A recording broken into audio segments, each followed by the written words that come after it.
We are at our most vulnerable when we are asleep.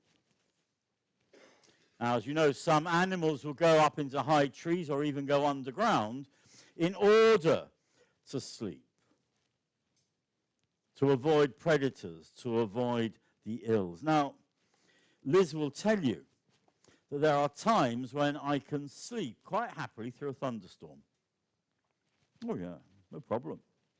Or there are those other nights when the slightest sound will have me bolt upright awake and what's going on? Where? Who? What?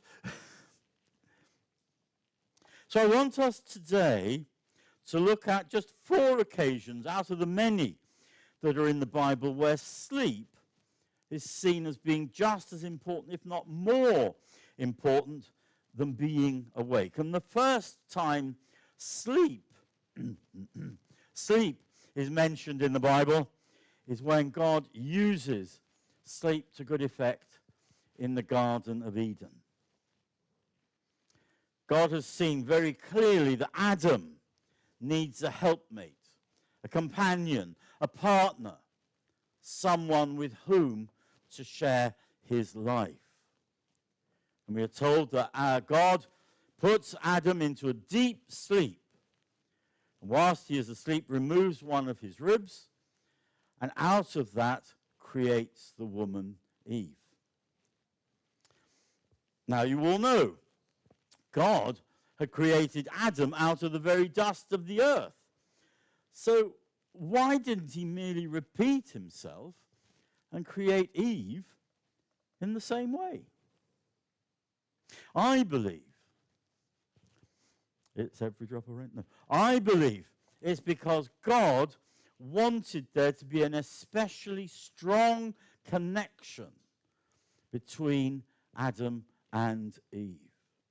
For the love that existed between them to be as strong as the love that God had for Adam, who, if you remember, he created in his own image. The wedding service that is in the Common Book of Prayer, or Book of Common Prayer, refers to this act of creation as the reason why a man and woman leave their birth families and join together as one, so that the love that is shared between husband and wife is a special kind of love that had its first expression in the Garden of Eden. When God and Adam and Eve were able to walk together and enjoy a very special relationship. In this case, God uses Adam's sleep as an integral part of the creation process. Many musicians, artists, composers, authors would tell you that sleep is a very important part of their creative process. I know of people who will have a notebook by the side of the bed so that if a word or a phrase or a Bible verse comes to mind whilst they are asleep, so that they don't forget it before they wake, they'll quickly jot it down. Or if they see that a problem has come to them, a solution to that problem has come to them quickly, they write it down. I'm not sure I'm not the only one who has had an answer to a query or a solution to a problem revealed to them in the middle of the night. You think of me, I have such a complicated, we all have complicated brains, don't get me wrong, but my brain has a tendency to complicate things even more. And so it's quite often at night when the straightforward solution comes to me. If it doesn't come to me then Margaret will show me. But, but that is when we are most vulnerable. But as it says, God never sleeps, and his care for us never changes. And you'll find that very clearly in Psalm 121. Another example of God using sleep to great effect is found in Genesis chapter 28, when we are told about Jacob on his journey to Laban. Now, Jacob's very name gives us a clue to his character. He is a deceiver. He is a twister. He is a con man. He will do anything to get his or his mum's own way. He deceived his old blind father Isaac and gained the blessing that was meant for his brother Esau. Jacob's ambitious mother, oh, and how many ambitious mothers do we see today, had made a tasty stew from the best animals owned by the family and helped Jacob disguise himself with the skins for the animals. So he not only smelt like his brother Esau, but if Esau held on to his arms or his neck, he would feel like Esau, because we are told Esau was an hairy man. Isaac is only aware of the mistake when Esau comes to him and offers his pot of stew and hears his voice. But by then, it's too late. The blessing has been given and cannot be withdrawn. So having been cheated by Jacob twice, Esau plots to kill his brother. But Jacob is sent to cousin Laban. He's been journeying for 2 hard days and comes to a quiet place. Now, I love this bit. There, he prepares to lie down to sleep, having found a rounded stone on which to lay his head. I love that. What? Okay. But as he sleeps, he is given the wonderful vision of that stairway running from heaven to earth with the angels in constant motion up and down it. The angels are bringing God's blessings down to earth. But they're taking our prayers up to heaven for God's ears. And Jacob has a vision of God at the very head of that ladder, so he knows that it is a heavenly vision. He knows that this is meant for him, to build him up and to give him his life's mission. In other words, God needed to break into the hustle and bustle of Jacob's life. God needs to break in to all his thoughts, all his frenetic thoughts. And when does he do it? When he's asleep, when he's at his physically and mentally most receptive. When Jacob awakes, he realizes and appreciates that he has been on holy ground. And the stone that has been his pillow now becomes a pillar or monument. He anoints it with oil and calls that place Bethel. Now we know from the Old Testament that there were a number of occasions when the people of God returned to the monument, the altar, the place of Bethel, because it was a special place where blessings were received. And we know that from that moment on, Jacob's life is completely transformed. Not just turned around, but utterly transformed. Many occasions, he is the one who is cheated. He is the one who is hard done by, but he never retaliates. Why? Because he sees it as God's testing of him, disciplining of him. And we all know very well how God rewarded Jacob and his family. And just in a couple of minutes, I want to bring us a couple of examples from the New Testament. And the first, obviously, is Jesus. He said to his disciples, let us go over to the other side of the lake. And as they're crossing the lake, what happens?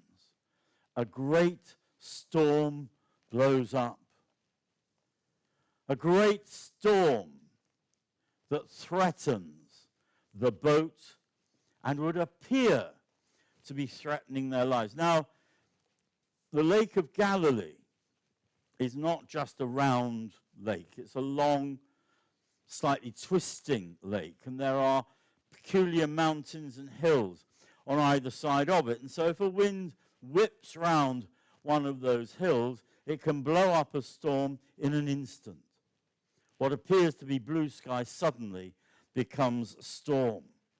But these men are fishermen. They have fished these waters for many, many years. So why are they so afraid of this particular storm?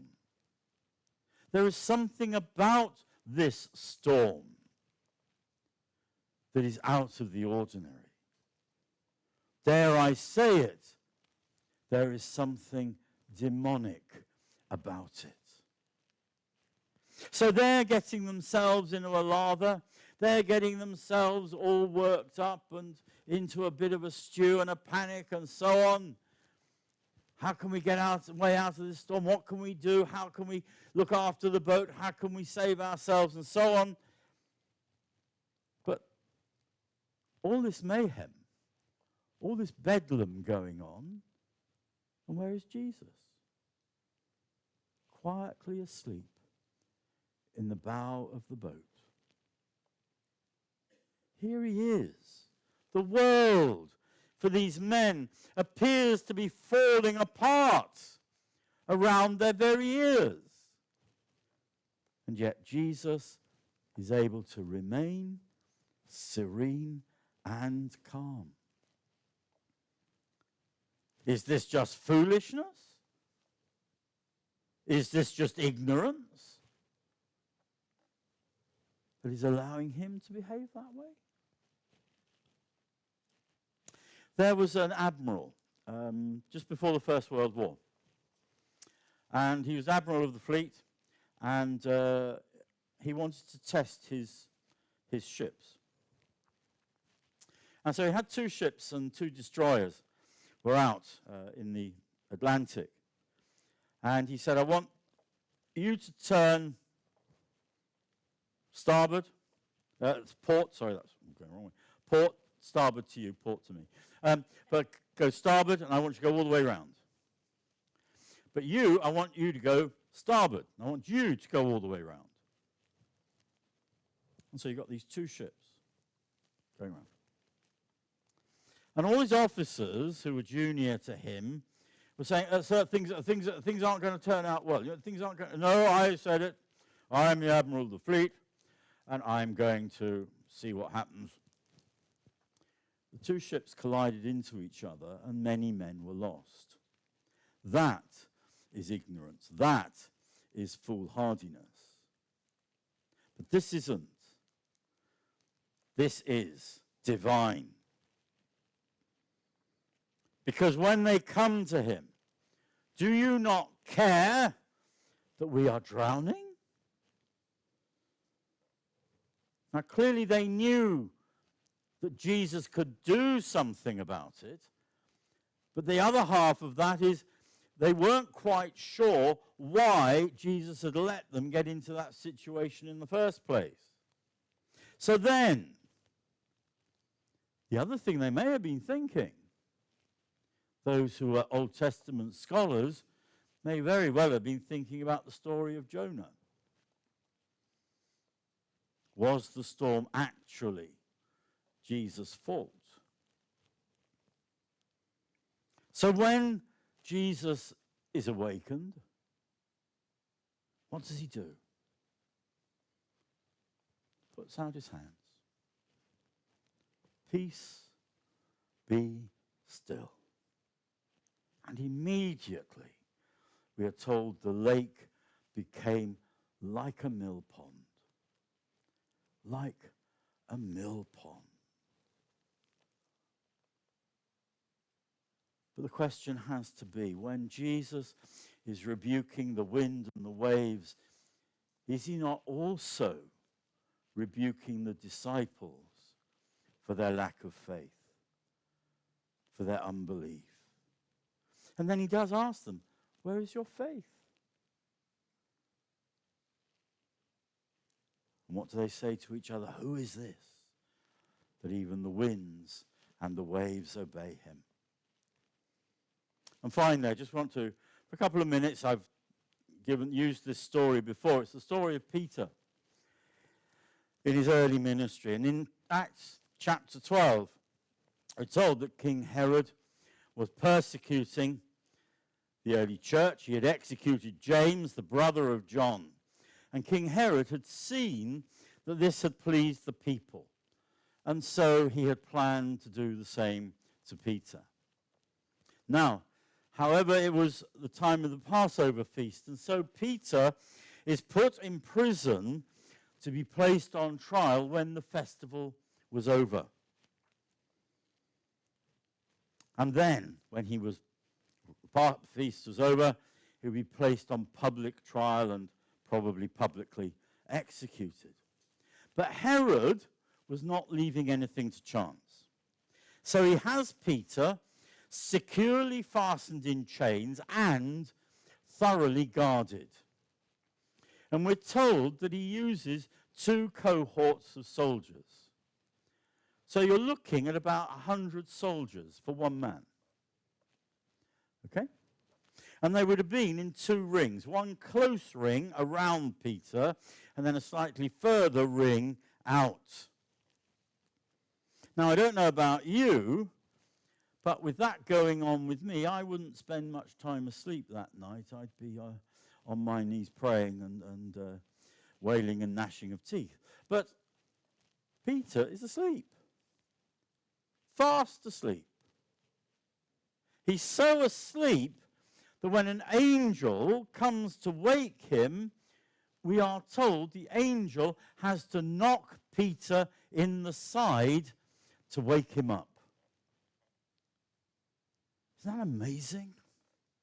He is that calm, serene, asleep in that situation. The angel instructs Peter to get dressed and follow him. Peter isn't quite sure. Is this a physical thing or is this just a thing of the mind? But he does what it appears to be what the angel is saying. And when he actually gets outside the prison door, he realizes that this is true. That this has happened, that the angel has actually released him from prison. God's angel has come to him, released him from prison, walked him through all of those soldiers, and he's now actually outside the prison. And so what does Peter do? He goes straight away to the house where he knows people have been praying for him. People have been praying for him to be released. And he knocks on the door. Now, I love this picture. I really do.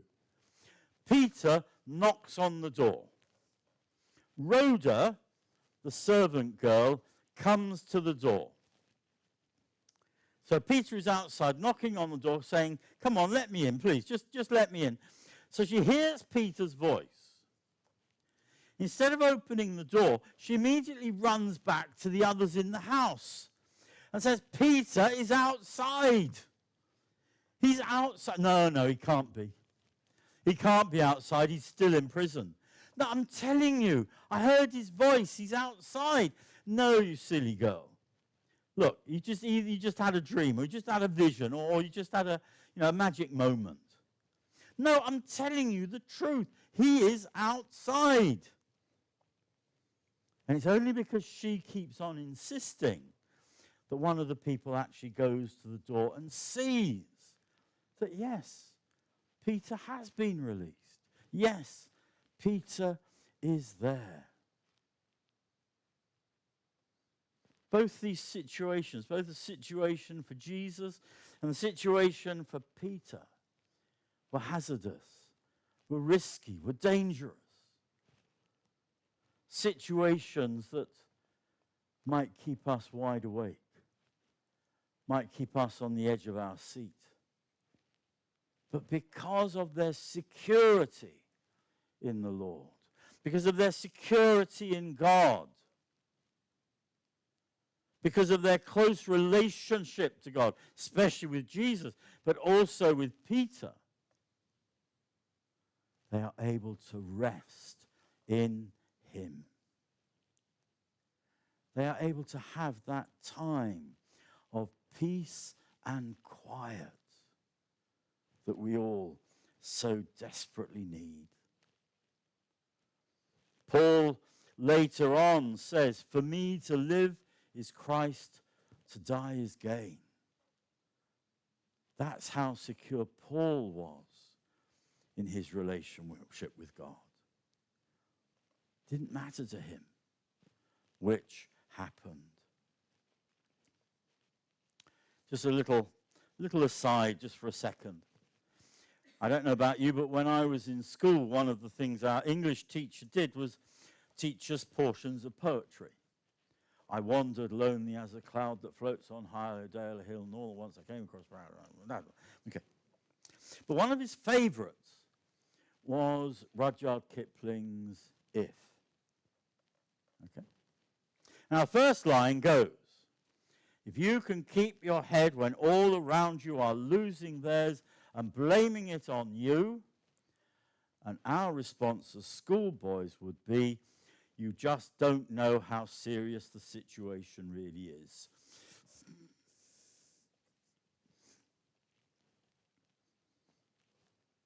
Jesus and Peter did know the seriousness of their situation.